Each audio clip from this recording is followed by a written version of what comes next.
വിദ്വേഷത്തിന്റെ തീതുപ്പി വീണ്ടും മോദി വർഗീയതയുടെ പീരങ്കിയാകുമ്പോൾ രാജ്യം നോക്കുകുത്തിയാകുന്നു. കഴിഞ്ഞ ദിവസമാണ് വിദ്വേഷ പരാമർശത്തിൽ മോദിക്കെതിരെയുള്ള ഹർജി സുപ്രീം കോടതി തള്ളിയത്. അതിനേറെ അഹങ്കാരത്തിലാണ് മോദി വീണ്ടും വിദ്വേഷ പരാമർശം ആവർത്തിച്ചിരിക്കുന്നത്. ഇന്ത്യ മുന്നണി അധികാരത്തിൽ വന്നാൽ മുസ്ലിമുകൾക്കും ഹിന്ദുക്കൾക്കുമായി 2 ബജറ്റ് ഉണ്ടാകുമെന്നാണ് പുതിയ പരാമർശം.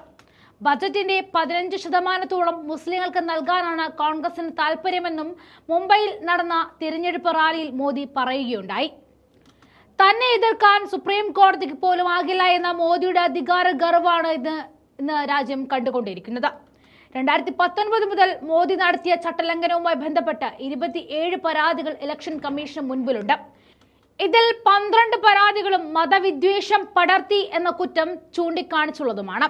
ഏറ്റവും ഒടുവിൽ എന്റെ ജീവനുള്ള കാലത്തോളം മുസ്ലിങ്ങൾക്ക് സംവരണം നൽകില്ല എന്ന പ്രഖ്യാപനം നടത്തിയതിനു ശേഷം അതേ കാര്യം ആവർത്തിക്കുന്നുണ്ടെങ്കിൽ ഇത് വെച്ച് പൊറുപ്പിക്കാനാവുന്നത് രാജ്യത്തിന് നന്നല്ല എന്ന് നീതിപീഠത്തോടല്ലാതെ ആരോടാണ് പറയേണ്ടത്?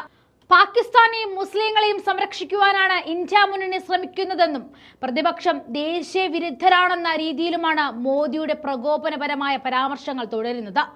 മോദിയുടെ പല പ്രചാരണ യോഗങ്ങളിലും 100 കണക്കിന് കസേരകൾ ഒഴിഞ്ഞുകിടക്കുന്ന ദൃശ്യങ്ങൾ സാമൂഹ്യ മാധ്യമങ്ങളിൽ പ്രചരിക്കുന്നുണ്ട്.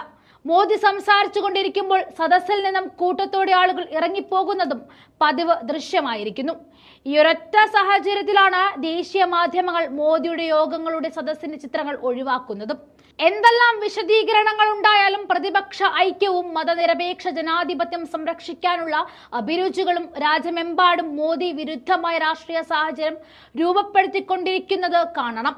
ഒരു മതനിരപേക്ഷ രാജ്യത്തിന്റെ പ്രധാനമന്ത്രി വെറുമൊരു RSS പ്രചാരകനായി അധപ്പതിച്ചു പോകുന്നതാണ് നാം കണ്ടുകൊണ്ടിരിക്കുന്നത്.